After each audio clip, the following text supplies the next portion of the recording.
Hola, hola, mi nombre es María José y daré continuidad a la exposición de mi compañera Angelimar con la influencia de los economistas liberales.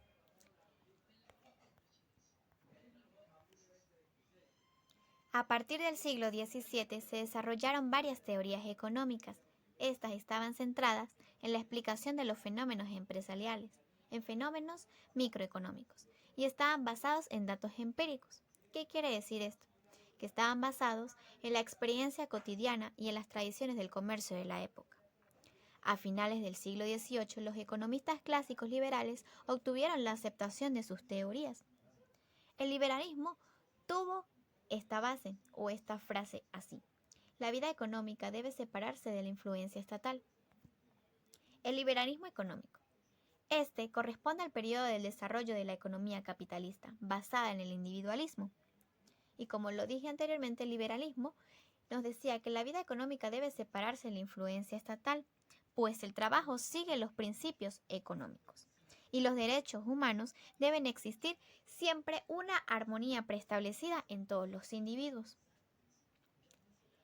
Vamos a hablar un poco sobre el principio de la especialización y el principio de la división del trabajo. Adam Smith. ¿Quién fue Adam Smith?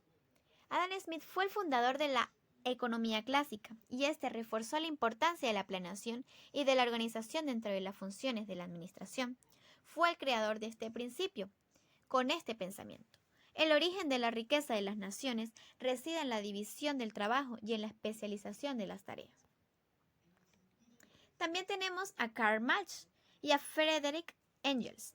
Ellos también fueron creadores del socialismo científico y del materialismo histórico. Ellos publicaron en 1848 el Manifiesto Comunista y analizaron los diversos regímenes económicos y sociales, así también la sociedad capitalista, y llegaron a la conclusión de que la lucha de las clases es el motor de la historia. Otro aspecto de suma importancia es que surgen los primeros intentos de las empresas capitalistas para la implementación de métodos y también los procesos de racionalización del trabajo, cuyo estudio fue metódico y exposición teórica, coincidieron en el juicio del siglo XX. Luego tenemos la influencia de la revolución industrial. Y por aquí tenemos a un gran hombre, que fue James Watt. Él fue ingeniero mecánico, inventor y químico escocés.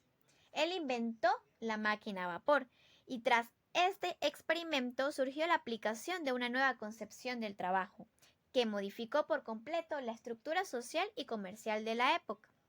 Gracias a este invento se dio paso a lo que fue la llamada revolución industrial que dio inicio en Inglaterra. Vamos a hablar un poquito de historia. De 1780 a 1860 fue la primera revolución industrial, que fue llamada Revolución del Carbón y del Hierro. Luego, de 1860 a 1914 fue la segunda revolución industrial y fue llamada Revolución de Acero o Revolución de la Electricidad. Vamos a hablar un poco sobre la primera revolución industrial.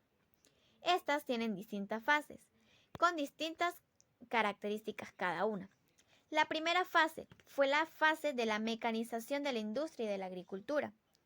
A finales del siglo XVIII aparece la máquina de hilar, de telar hidráulico y de telar mecánico, así también la máquina demostadora de algodón, las cuales sustituyeron el trabajo del hombre y la fuerza muscular.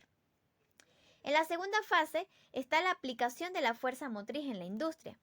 Con la aplicación de las máquinas a vapor se iniciaron grandes transformaciones en los talleres, en los transportes, en las comunicaciones y en la agricultura. En la tercera fase tenemos el desarrollo del sistema fabril. Gracias a esta surgieron nuevas industrias, la migración de las masas humanas de las áreas agrícolas, así también como las proximidades de las fábricas, que esto provocó una urbanización. Tenemos la cuarta fase, que esta fue una línea espectacular, donde desarrolló la aceleración en los transportes y en las comunidades. Como características en esta cuarta fase encontramos: la locomotora de vapor fue perfeccionada, fue mejorada.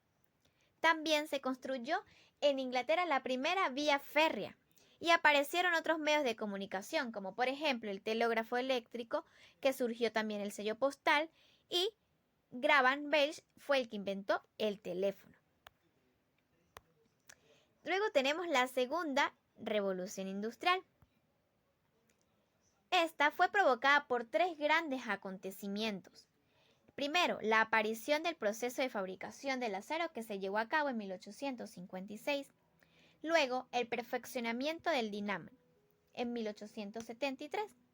Y por último, la invención del motor de combustión interna por Daimler en 1873. Estas tienen ciertas características. Una de ellas fue la sustitución del hierro por el acero como material de industria básico. También la sustitución del vapor por la electricidad y por los derivados del petróleo como principal fuente de energía. También se desarrollaron máquinas industriales automáticas y de especialización en el trabajador. También hubo un creciente dominio en la industria por la ciencia. También generó desarrollo de nuevas formas de organización capitalista y por último existieron transformaciones radicales en los transportes y en las comunicaciones. Seguidamente tenemos la influencia de los pioneros y de los empresarios. En el siglo XIX fue testigo de un monumental desfile de innovaciones y cambios en el escenario empresarial. El mayor negocio empresarial fueron las vías férreas. Gracias al ferrocarril se popularizaron las inversiones y los seguros. John Rockefeller. Este provocó la integración vertical en las empresas. Luego inició el consorcio de acero y formaron el consorcio de las conservas junto con Schmidt y Hamburg. Iniciaron el consorcio de cobre y Mellow junto con Guillemin y el del aluminio. Estos aparecieron con los gerentes profesionales, los primeros organizadores que se encargaban de las fábricas o de las ventas y de las compras.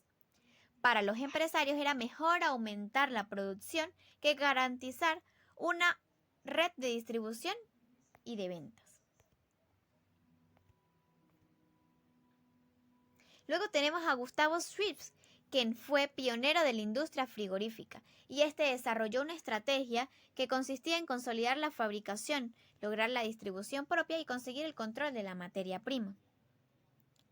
Así nació el marketing en la actualidad, gracias a que en la década de 1880 Westinghouse y General Electric crearon sus propias organizaciones de ventas como vendedores capacitados. También surgió la empresa integrada y multidepartamental entre 1890 y 1900.